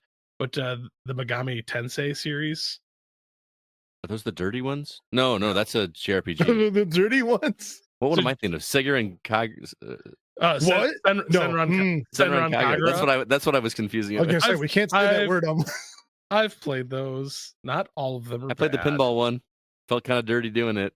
The relaxation massage one is weird. Oh my god! Like, moving on. But no, it's an action like role playing series. Mm-hmm. I own like a bunch of them. I didn't realize the entire series is 96 games. Oh my god! Oh yeah, you don't have to play anything for like the next 10 years to get through all that. Yeah, because none of them are short. Yeah. How about you, Jake? Were you done, CB? Were you done? Yeah. Okay. I just. Oh, did I cut you off? I'm sorry. Always. I'm used to Scott's bad dad jokes and interruptions. Oh my gosh. I'm getting abused tonight. You were just having a bad day. Well, for my choices, ones I've already played, I'd love to go back and play Killzone. All of them. I played when they first came out. I played through them all, and I loved the series. I didn't play any of the new ones, although I should probably, if I do decide to do a playthrough, pick them up. But isn't one of them on the PSP? I have to go dig out my old PSP to play one of them. Mm-hmm. Yeah. Hopefully your battery hasn't swollen. That's a thing. One of my batteries, because I wanted to cheat, I modified the battery because the security system was in the battery. No. Well, I mean, it worked, but no. Killzone is the one that I would choose that I've already played, that I'd go back and play. And then games I haven't done. Yeah. Like the Fear series. Oh, I've never played those either. Yes, I never played those. I played probably about an hour of the first one. Just to the jump scare? A little bit past the jump scare or whatever, but I don't know. At that point in my life, there was just other things to do, and I just never had time to sit down and actually just run through all those games. I've got all of them, but did that developer just get down too? I have no idea. Isn't that Monolith? Yeah. Yeah. Too bad. No more games. I have been having an itch to go back through the Uncharted games again. I love those games when they first came out, and I just miss just the goofiness and funness of feeling like a god with a pistol. You know what I mean? Like there's and just the crazy ridiculous places that he went to. And remember how cool Uncharted 2 was? Like the game opened with you like dangling off of a cliff, hanging onto a train, like all that stuff was awesome. Or the underwater, like in the third one, the cruise ship that was capsized and you're going through. Oh man, just the set pieces and stuff in those games. And I've never played is it Golden Abyss? Is it the one on the Vita? Yeah. I never played that one, so I'd love to go back and do that. So as for ones I've never played, sticking with the Final Fantasy theme or JRPG theme, I've never played a Dragon Warrior or Dragon Quest game. That's a long series, right? But I mean, everyone always compares the two, right? Like Final Fantasy was insanely popular, but it would be fun to go back and play those and kind of compare as I went. There were some even as I was growing up, that I wanted to. Dragon Quest VIII just looked awesome to me. I wanted to play that game so bad. I think it was on PS2, if I remember correctly. Yeah. And I just never got a chance to play that one. And I know it'd take a long way to get to 8. But don't they start? Is it Dragon Warrior and then it turns into Dragon Warrior Quest? 1, 2, 3, and 4? Yeah, and I've got those. But man, I again, can we get pixel remasters of those? Because I'm scared to death of the originals, man. So that would be my answer. I just keep the JRPG train rolling. So Mark, thanks for the question. That was a good one. Again, Legend of Dragoon. I mean, that's one game. There wasn't another one, was there? Doesn't matter. You could do Legend of Dragoon, and then from there play Vagrant Story. Mm-hmm. So just PS1 era JRPGs. There's so many I missed. Oh, there's even not even I don't think it was a JRPG, but Alundra was a game I always wanted to play so bad. It just looked like very Zelda-ish. I want to play Parasite Eve again. Oh man, Parasite Eve was. Can they just remake those, please? It'll never happen, but I wish it would. No. Honestly, I want a full ground up remake of the Parasite Eve series and Clock Tower. That's another one I ever played. Always wanted to. The Fatal cover. Fatal Frame is another one. I played the first one. Yeah, any of those. Dude, how did they get away with that cover art on Clock Tower? The blatant ripoff of Pyramid Head with scissors. I just remember this giant pair of scissors covered in blood and gore around the neck of something. It was just like, how in the world did you get away with that?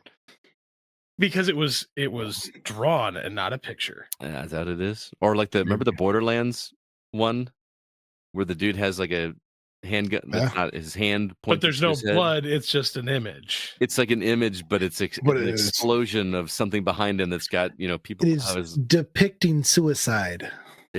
I feel like they got away with one there. Like I feel like nobody realized what they were doing, and like anyway. Oh, I'm sure everyone realized what they were doing. Yeah, when it wasn't the trailer literally him like holding his fingers up and shooting himself, and I don't remember. Then going into the trailer? I'm saying when it got sent to whomever for approval, they didn't realize what which at the time like that didn't get censored, but the Andrew WK I Get Wet album got censored for the nosebleed on the cover. That's a pretty gruesome. I mean, it's like you said, it's a nosebleed. Well, that's just. I mean, not to bring up a bunch of animes and stuff, but like, isn't Japan saying that you can't have blood in them anymore? Now they have to be censored white. There's a bigger rabbit hole I could take you down on that one. Ooh. On why certain things are made the way they are. Yeah. Oh, I'm sure. Specifically with tentacles. Oh, yeah. Say no more. Say no more.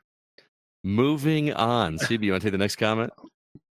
Drew Ross writes in, what movie or TV scenes would you love to experience in video game form? Scott. I mean, any of the Mission Impossible movie stuff. Like, think of all the climbing the tower in Dubai, or they did. It was called Spec Ops: The Line. Okay. Isn't that building falling down? Yeah. Am I thinking of again? I was gonna say. I mean, just any of that spy stuff, or like think of all. Remember when I think you and I did Mission Impossible in N64 in a retro outsider episode, and it was just such a feeble attempt at all the cool stuff that happens in Mission Impossible, all the gadgets, and like remember the Mission Impossible movie where they had the screen set up so that the security guards thought they were just looking down a blank hallway. Fallout. Was that Fallout when they did that one? Are you sure? Yeah, because they were sneaking into the Kremlin. Yeah, but I don't think that was Fallout. I think that was the one before that, Rogue Nation. I think. Wait, you're right. It was Rogue Nation. Yeah. But yeah, that thing is really cool. Like when you watch behind it. Yeah. I will say, like each one of the Mission Impossible movies, like, see, okay, I know you're gonna hate this, but this is why I like the Mission Impossible series more than I will ever like the Fast and the Furious series, because I expect it out of the Mission Impossible series. Mm-hmm. Fast and the but Furious. Those don't go quite as ridiculous either. Mission Impossible? Oh, yes, they do. They're still somewhat in the realm of believable. Oh, let me dive down this old nuclear reactor through a tunnel without taking a breath and completely try to reconfigure this entire computer underwater with this spinning thing and having no exit. No, they're absolutely ridiculous. That's an awesome scene, though. But Mission Impossible from the first movie, they set a standard. They're like, this is ridiculous. Don't believe this. Fast and the Furious, first movie, this is a movie about car racing, and now in the 10th one, we're going to space in a Fiero. Yeah. That's why I can't stand that series. But think of all those scenes that Ethan Hunt does in those movies, but doing them in VR. Yeah, wouldn't that be rad? Like, just make like Mission Impossible VR missions. That would be super cool. Oh, so it wasn't Rogue Nation or Fallout; it was Ghost Protocol. Oh, you're right. You're right. Ghost Protocol. But you were right. It was 4. Thank you, Sean. Five was Fallout, so it was 4. Someone on the show has to be right. Yeah, it's not going to be me. Well, we don't have a large bearded man fact checking us from behind. It's the guy in the chair. What about you, Jake? Jinx, you owe me a Coke. Questions in stereo. So a couple of years ago, there was this crazy movie that came out, and it was a platoon of army men going through the desert, and a wormhole opened up, and they were transported to this magical land where I already know where you're going with this, and I love every minute of it. It's a Stargate? I'm all for it. Yes. No. Shut up. Stargate was so Dune? good. No. I don't know where you're going with this. What movie am I thinking of? That is the story to Monster Hunter the movie. Oh my god. Okay. The one with Mila Jovovich that's terrible. Yes. Why they're not having a second one, and it makes me sad. And no, it's not Stargate. All Hein agrees with me. It should be Stargate. No, there was a Stargate game on Super Nintendo and Genesis. Terrible. There's a like Contra shooter. Remember right? Well, a Monster Hunter movie? Yeah. Yes, they did, Paul. Yeah. It wasn't. It went so far away from what Monster Hunter was. It had Mila Jovovich, which is also why I don't Ron like Perlman. I love Ron Perlman in anything he does. Ron Perlman is a national treasure. It is. Absolutely is. War never changes. Dude, now I want to play. I don't know. Scenes I want to. Scenes in movies that Eyes Wide Shut. See in video game form.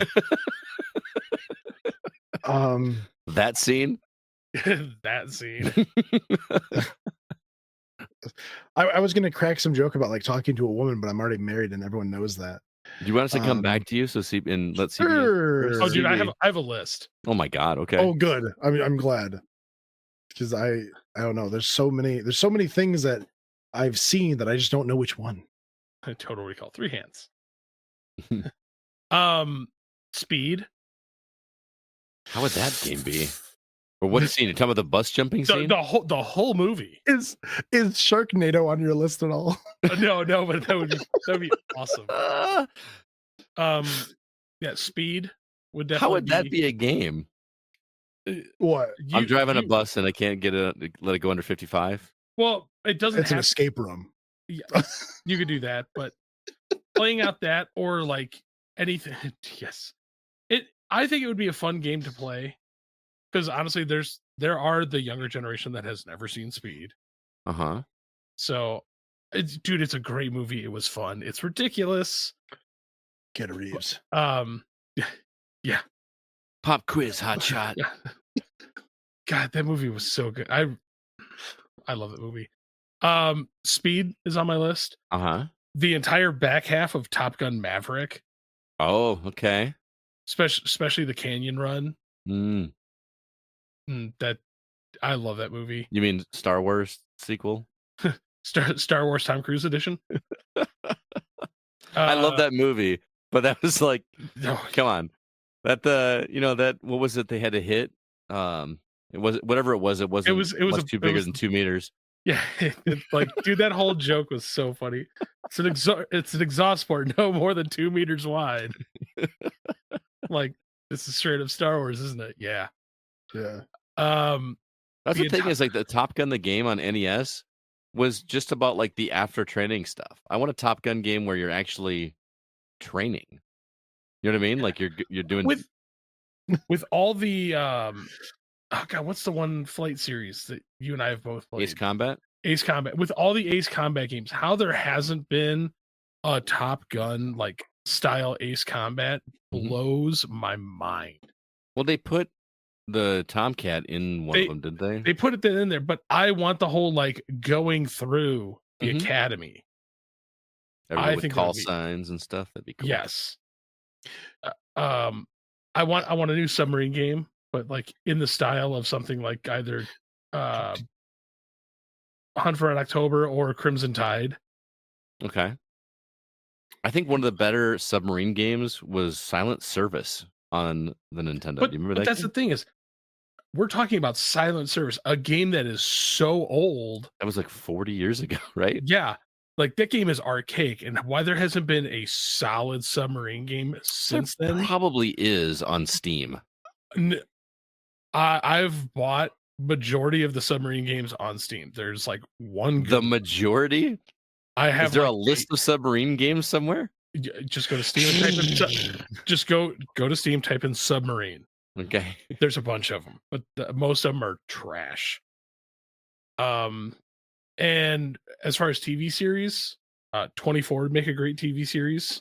Okay. So you could do that. So doesn't 24 have a game? It does. It's garbage. I thought he was like looking for specific scenes though. Like what scenes would you like to experience? Well, TV scenes. TV scenes. I smashed all the scenes together. But of like all the TV stuff, the one that blows my mind to this day that still has not been made is a Neon Genesis Evangelion game. Funny you say that. I just got a press release for a VR game. Look at his eyes light up. Dude, you have no idea. Like for me, like there's Alien, there's The Thing, and then there's Neon Genesis. Yeah. And Godzilla. He wants to get a spear through his forehead. Dude, if I could be Godzilla in VR and smash like a town, that would be you could be Godzilla in Fortnite. That's dumb. I think I'd rather any more on your list? Castrate than play Fortnite. No, that's fine. You can move on. All right, we got one more question, Jake. You skipped Jake, you moron. Oh, no, we had to come back to Jake. Did you come up with one, Jake? A movie scene? I thought of Armageddon. The whole scene where they're like going through the asteroids to find a landing spot. I enjoy flying games. I played this game called Sky Odyssey, and I remember Sky Odyssey. Yes, I love that game. It's one of my guilty pleasure games because there's not really any action to it, but I get so enthralled in that game sometimes. But yeah, the whole scene where they're flying through the asteroids and they're ducking and weaving and they're looking at the radar to make sure that there's nothing coming at them, and they finally one of them gets hit and they go down. That whole scene is it's so intense and it's so awesome. I would just love to experience that. Nice. Sean commented and said the bank heist in Heat, fight in the streets of downtown LA. Grand Theft Auto. I was gonna say that. I feel like that's all of Theft Auto. But I mean, that is a banger of a scene. Paul Hines said 24 done in the style of Ace Attorney series. Objection. All right. No. Jake, all right. Sean Coates writes, "What are some canceled games you wish you could play? Once upon a time, was really interested in the Dirty Harry game that was being developed back in the Xbox 360 PS3 era. It apparently had the blessing and involvement of Clint Eastwood himself. Jeez, why was it so hard for me to get through that name?" I think you mentioned it earlier, but Scalebound. Yeah, we talked about it before. Well, we talked about it off air. Off air, yeah, like because the developer is like, "Hey, bring it back. We're ready to come back." I thought that game looked rad. God, how that game got canceled just still blows my mind. I don't know. Can I just say the Nemesis system in general? Can we just bring back the Nemesis system? That's all we want. You could almost put that in any game, and it would be good. It would be awesome. Nemesis system in a Top Gun game. Oh, see, now you're talking, pilots. Dude. You shoot down the plane, the pilot ejects, he comes back in another plane. Yes. See? Why has this game not been made? I think you guys Monolith. just came up with the best idea for the Nemesis system. I want this so bad because that actually makes sense. Like in the Mordor games, like why are you not killing these guys, right? Like why are they surviving? Oh, but it makes sense. No, you murdered them. But they came back. Sometimes. Oh, you murdered them. Sometimes. No, they came back with a different name. No. In the second one, I have cut people's heads off. Oh, I know. They've come back with like they'll have like an iron jaw or scars or missing limbs or whatever, but they come back. But you murdered them. But in a flight game, that makes sense. You shoot somebody down, they're going to eject. Well, that's the thing is you could do it in any war base. Like you could do it with a submarine game. You could make an entire series. You blew up my submarine. I got bigger submarine. Call it Vendetta. We're the dead crew of submarine 6539. Vendetta sounds like such a good name for that too. Yeah, but you could do planes, tanks, trains, automobiles. Yeah.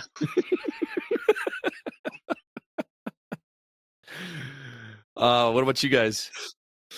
What canceled games? StarCraft Ghost. Oh, I heard about that in that book, Jason Schreier's book. Why that got canceled? Like, it would have got to me to play a StarCraft game because I am never going to be good at an RTS, so I can play it as a shooter. Call it Wolfpack. Yeah. Dude, Paul Hine, you are speaking my language. Right. So down for this. Why don't we have? I'm sorry, but going back, like, why don't we get more naval-based combat? Everybody complains about it in Assassin's Creed, and you wanted, and then I most definitely did not complain about it. I loved it. So much. I was gonna say Black Flag was one of the best interpretations of naval combat. Like probably everybody loved it in 3 so much they made an entire game out of it. And how did that turn out? Assassin's Creed 4 actually sold fairly well. No. I'm talking about the game where it was nothing but the naval combat. Oh, Skull and Bones? Yeah. Well, yeah. I mean, come on. The problem with Skull and Bones is it was too little too late because that got delayed and remade and delayed. And plus, Yetees already existed at that point. Another thing is that it was a team-based game, and team-based games do not go well. Not unless you have a dedicated friend group that actually does call-outs. Mm-hmm. But like having a game where you're like in charge of like an aircraft carrier group, like an attack group, where it's like you've got your aircraft carrier, your destroyer, but you can switch from being like the pilot, like actually on the bridge. Dude, it'd be all like time drills to get enough planes off in a certain amount of time. You have to be efficient about that. You know what I mean? That'd be cool. Take control of the aircraft carrier, the anti-aircraft guns. Mm-hmm. CV, I have a game for you, but it's a team-based game. It's called Icarus, and you play as battle blimps in an arena or whatever. But it's a 4-man team. But you have to run around. There's a navigation person, there's engineers, and there's gunners. So you're constantly. But you're flying. StarCraft bridge. It's StarCraft bridge. Star Trek bridge crew, but with blimps. Yeah. It's bad. It's badass. I like it a lot. See, I love those kind of games, but like no one ever plays them. Dude, it's hard to get. When's the last time any of us have played an online game together? Well, that's because you only play on Friday nights or Sunday mornings. Nobody likes to play Monster Hunter with me. I don't have it, but the point is like how if it's difficult for us to coordinate, how difficult is it going to be to coordinate 5 to 20 people to play a game like that? It'd be rad. It would be fun. It would be fun. Yeah. Well, I mean, that's when you have randos in your lobby, and it turns into oh man, make randos fun again. No. There's some dude spinning in a corner. There's some dude crouching. Like there's someone trying to use the wheel and doing it horrible. Sean, I don't want to talk about it because it still hurts. Sean mentioned, surprised you've gone this long without mentioning Star Wars 1313. It still hurts. CB was referencing. So I think that's what eventually what evolved into Star Wars Outlaws. No. I said devolved. Okay. All right. What All about right, you, Scott? guys. Huh? I got it. I said Scalebound. Okay. Scalebound and some random obscure pinball game. There you go. Scott's answer. I can't think of a random pinball game. Some random canceled pinball table. Pins. Honestly, I wanted to play the Wonder Woman game. I would have liked to have seen what that was. No. You wanted to play a game that had a Nemesis system. Well, and it also said the new version was going to be like Gears of War style combat, like cover shooter kind of stuff. So a cover shooter with the Nemesis system. Yeah, dude. In a Wonder Woman game? Yeah. So I don't know how a shooter would work. She doesn't have a gun, does she? Lasso. She's gonna be behind cover using her lasso. It's a cover blind lasso finder. game. She's gonna blind fire her lasso around the corner. Like, you could take like a cover shooter and the Nemesis system, put it in any other property, and I'd be like, okay. Yeah. Can you imagine if what was it? The Star Wars the game that we all played for like a hot minute. Together. No, Paul. No. Bad Paul. Bad. She's got two big guns. You guys got to stop referencing every comment. I can't help it. They're there. They're there. But the Star Wars like Rogue Squadron game. What was it? Like the new Rogue Squadron game. The Nemesis would work great in Bounty Hunter. In Bounty Hunter, you catch a dude. He goes to jail. He comes back. He's got a new crew. The Nemesis system would work good in like an airborne Star Wars combat game. It would work good almost everywhere. It would. But thank you for shutting down Monolith and ruining all my hopes and dreams for the next 20 years of gaming. Everything. Actually, another one that I would love to see, like whatever happened to Beyond Good and Evil 2. I'm still not convinced that's dead, but everybody else in the planet I'm not. is, so. Dude, it's been years, literal years. Did we even see any gameplay? Did we just see that trailer? There was like the really, really alpha, like vertical slice that they did, and that was all we saw, and the trailer. Yeah. All right. Hold on, guys. You got more? You always forget me. You always leave me out. I thought you went. I didn't go. My turn now. Scott Clark doesn't look at you like a person. Right. I'm beneath him. Thanks, Scott. Stop it. That's why it says co-host on my name and not just editor-in-chief. Just you typed your own title, damn it. No, you put it there. No, Naughty Dog was in discussions of making a Jack and Daxter 4. And instead of making that, because they couldn't get their team to decide of what the game should actually be, they made The Last of Us instead.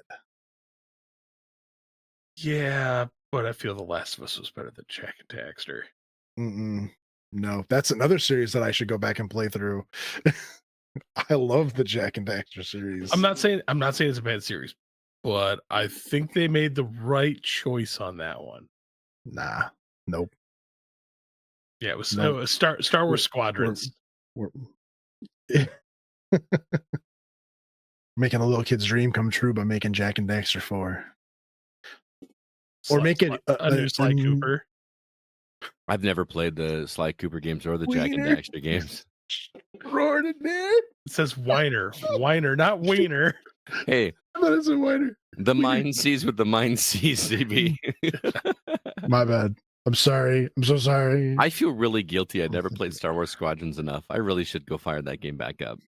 Because I wanted it, and then we got it, and I played it for 2 hours, and then. Oh, you played it for 2 hours. The rest of us were like, oh no, we had fun with it for a while. Yeah, I need to go back to that. All right. Well, thank you everybody for the comments. That was a lot of fun as always. Really look forward to that every first of the month. It's always a blast to see what everybody comes up with. Next month, ask us dumb questions. We love dumb questions. We do love. We've already done questions. You know what? You post the comment. You post the question on social media, and you ask for the dumb questions because I'll just stare vaguely into the camera, and be like, dumb questions. I want them all. Give them to me. Give me the dumb questions. Well, that's going to do it for this episode of The Gaming Outsider. Thanks so much for listening. The episode was produced by Kevin Honeyford. All the music you hear was written and performed by Grant Henry of Stemage and Metroid Metal. His website is stemagemusic.com, STEMAGE music.com. Please be sure to email us if you have any questions or concerns. Our address is feedback@thegamingoutsider.com. Jacob, any parting words or recommendations for our listeners? Find somebody who doesn't like to watch reruns of old shows they've already watched. You don't like watching reruns? So you watched a bunch of How I Met Your Mother? That's me. I'm the one. I could deal with that, but Mindy's rewatching Glee, and I'm not a huge fan of Glee. Oh no, man. Okay, I liked Glee when it first aired, but I have a feeling if you went back and watched it now, because some of it was like related to what the events going around at the time, like I have a feeling that would be like for me watching Friends, like if I ever did watch Friends, like it'd just be a rough watch now. In terms of like product of its time. Yeah. Like that, dude, that's why I've never seen an episode of Friends. Ever. So, and like everybody's like, dude, you should watch it. I'm like, I don't know if I could. I will never understand why people find that show unfunny, but that's me. Mindy wants you to stop talking about her emotional support shows. It is 9:00 on a work day. I'm surprised you're not asleep. Wow. CB, what recommendations do you have? So I've been watching the new season of Reacher. Yeah, dude, it's real good. I have not watched any of that. I need to. It's real good. But then I also watched a new movie which I had never heard of, starring Anthony Mackie, called Evolution. Okay, I saw that movie. No, Elevation. I was going to say that's the one with David Duchovny and the 7-Up guy. Take the leg. Take the leg. Take the leg. But Elevation, and man, that is boring. So thanks for recommending it. I recommended a good TV show, and I'm saying I like recommendations and then steer clear from. But it's for having somebody like Anthony Mackie in it right now, like riding high, like, hey, look, I'm the new Captain America. I'm in a bunch of stuff. Dude, that movie sucked. Oh, great. I'm not even gonna give a synopsis because honestly, like that's what drew me in. I'm like, this movie sounds awesome. And then I watched it, I'm like, this movie is not awesome. That's a bummer. Do you realize we are about a week away from a new Coheed album releasing? I'm so excited. I know. So excited. But I feel bad because I feel like we're always talking about movies or TV shows in this section. But I finally watched Civil War on HBO. Oh, the A24 movie? I don't remember if it's A24. It's Kirsten Dunst. Dude, I loved that movie. Holy cow, that movie with Fat Damon. Fat Damon. Oh, you mean Jesse Plemons? Fat Damon. Oh my God, I've never heard him referred to as that. That movie is worth a watch. If you're not familiar with it, it is exactly what it sounds. It is a civil war that takes place in the United States. And you know it's fiction when Texas and California have teamed up as one half of the side of the war. What? That's like that was just funny to me. But no, there's a civil war going on. The interesting thing about this movie is it's not so much about the war. The story centers around some journalists that are trying to get to Washington, D.C. to interview the president. And it just makes you think, is this what people do? Like as journalists when they go into war zones and try to get that picture? I mean, like they're straight up following behind the soldiers with their hand on their shoulder. Like that they, oh man. What was it? The Vietnam War? There were a bunch of cameramen that were shot because it looks like they have RPGs. I believe it. Intense movie, and it just goes to some. It does not pull any punches. No. That movie, like straight out the gate, is in your face with its violence, and not in a gratuitous way, but just in a, wow, this is what war would really be like if we were in it. War never changed. I give them credit over the fact that they never really say why the war started. Mm-hmm. They don't really explain. There's no you don't really get into politics. No, there's no politics behind it. Mm-hmm. Especially because like they never explain like why this side is fighting this side, because it's not just like two sides. There's like 4 different factions. Yeah. And I'm like, it's a really well done movie. And that scene with Jesse Plemons is Fat Damon. Oh man, that scene. It's only like Fat Damon. No, Fat Damon. Fat Damon. Oh, knock it off. I think he's an awesome actor. He is. But in that movie, dude, it's Fat Damon. Did you ever see the Black Mirror episode with him where there was like a Star Trek spoof? Yeah. Dude. That like between him on Breaking Bad, the Black Mirror episode, I'm like, dude, and Civil War, Game Night. dude, I'm like, you are a fantastic villain. He really is. Can you imagine him as like Lex Luthor for Superman? I don't have a whole lot of connection. I don't know what Lex Luthor is supposed to be. Like, dude, Jesse bald, would be my bald. Better than Jesse Eisenberg. I mean, I don't even know what Lex Luthor's supposed to be, and that one never made sense to me. But for anyone still listening, I was making a SpongeBob reference. Bald. All right, guys, we are out of here. Thank you so much. Until next week, I am Scott Clark with Jacob Gunderson and Chris Behrensmeyer, and we are the Gaming Outsider. And remember, there's no such thing as a bad game, just games that are not for you. Wow.